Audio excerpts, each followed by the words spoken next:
Well, hello guys, this is your girl Diva bringing you yet another video. Now this one is impromptu. Didn't intend on filming this because I did not know this movie was out. If you don't know, I am talking about the movie that aired yesterday at this point on BET Plus. It's a Delronda Hood story, aka Big 50. Insert some twerking music here.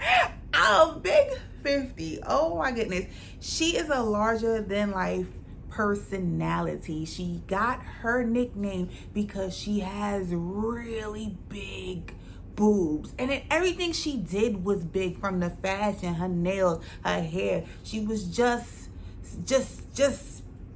big. You know, I even see myself, like, I was looking at her, I was like, that's me in 20 years. Like, I see it.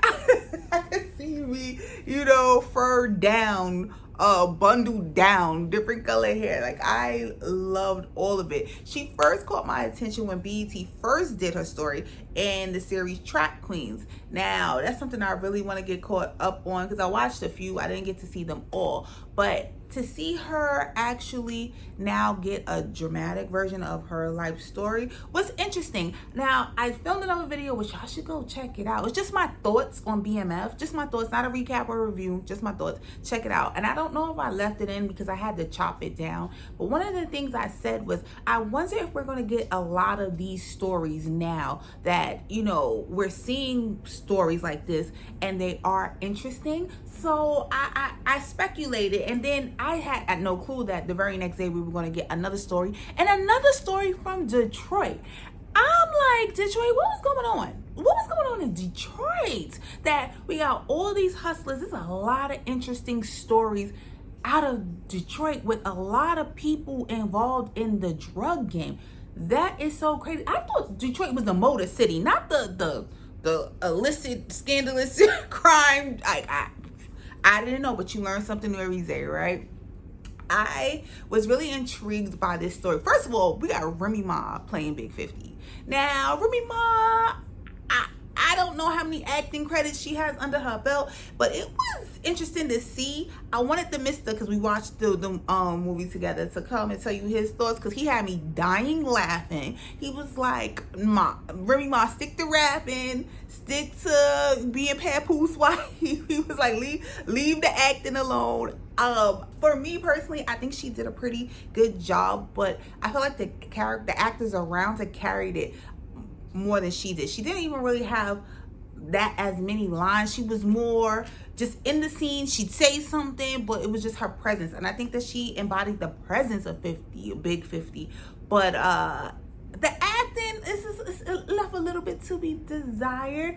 I did not like seeing her in this role because it was, to me, was art imitating life. That I didn't like that. Like, I just seeing her with the gun, pistol whipping people.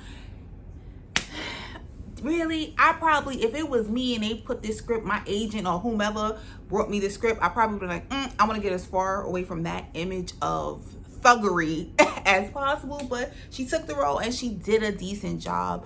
I was wondering, because 50 gets her name from her big boobs, and she said at one point, like, when Tank questioned her, who Tank, the character Slim Ray, her friend who puts her onto the drug game, asked her how big her boobs were. He's like 30, 40. He's like, nah. She said, nah, 50. So that's what I'm gonna call you, Big 50.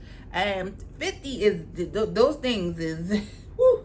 And so I was wondering if they were gonna put prosthetic boobs. I thought they were gonna, like, you know, enhance them so she could look more like her, but I feel like it was reasonable enough. I felt like it was cool. We got to see like 3 different actresses portray 50, because we go from young child, where it starts off the movie, and the movie went fast, y'all. The movie moved. We went from her being in the house, icing the cake with her mom, and then the mom looking up, and then she busts the dad cheating in the house with somebody, another woman, and she's chasing him out, shooting, and the mom was a bad shot. She probably just didn't want to do no time. She just wanted to, you know, get my point. Like, you violated and I'm not tolerating it.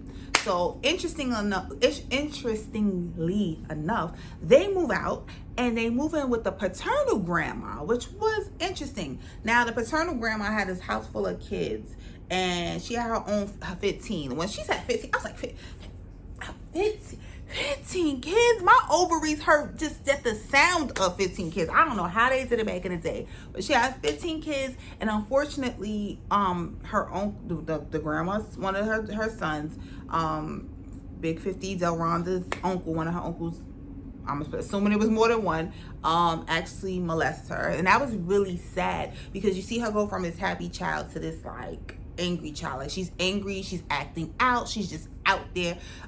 She winds up going to the school where she meets Prince. As soon as I saw this kid do this little kick spin into the split, I was like, he wants to be Prince. And he says, you know, like Prince, he sells a bunch of dreams. I thought, you know, just like Prince, you would think that they may be how you doing, but he's not. He is straight, and he gets her pregnant. So she's a teenage mom, and I gotta say, you know, I enjoy, you know, the story, and I see the growth where she's come from. But then it was like, damn, 50, you was not a good mom.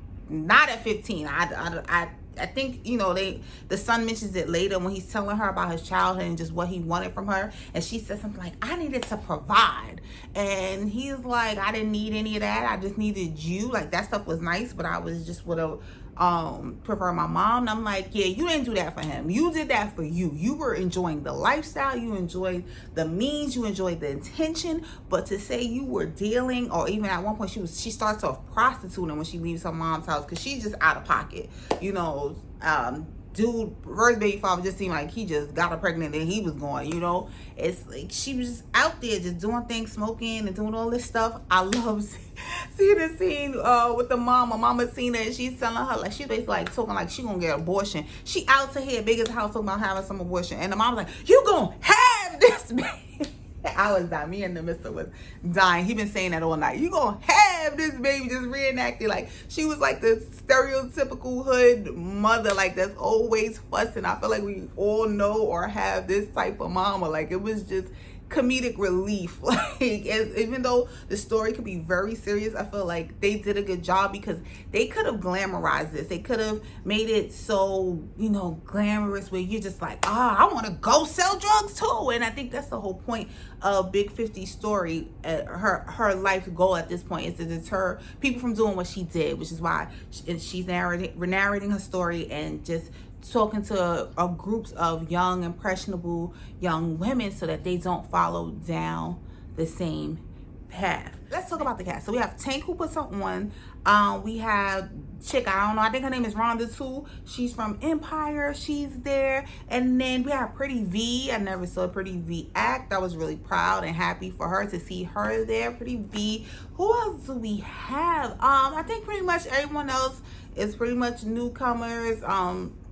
The Mr. pointed somebody else out. I didn't know who it was, but I think, yeah, overall the casting was pretty good, because you got to focus more on, you know, just the story. One of the interesting scenes is when Tank goes to the non-profit organization and he brings the big bag, and the lady's like, oh my gosh, she's like, there's some things I don't be needing anymore, and it's big trash bag or for money. And I was like, is he funneling money, or is he like, you know, what is he doing with this? But she takes it, it's like, oh gosh. But when 50 comes back and she tries to like give the money, the lady like, I don't want it, you're a whore, you're all of this. That was really weird. And she's saying something like the dynamic, you could accept it from a man, you can't accept it from a woman. I don't know what that was all about, but that was an interesting scene. Another interesting scene was when the guys in the club, where he's talking to Tank is talking to Slim is talking to Big 50, and then he sees a guy that owes him money, he rushes up, then goes right back into talking business, and they toast, and this whole big thing. I was like, you do not leave nobody, you do not rough nobody up, you do not leave enemies where they could come back and get you.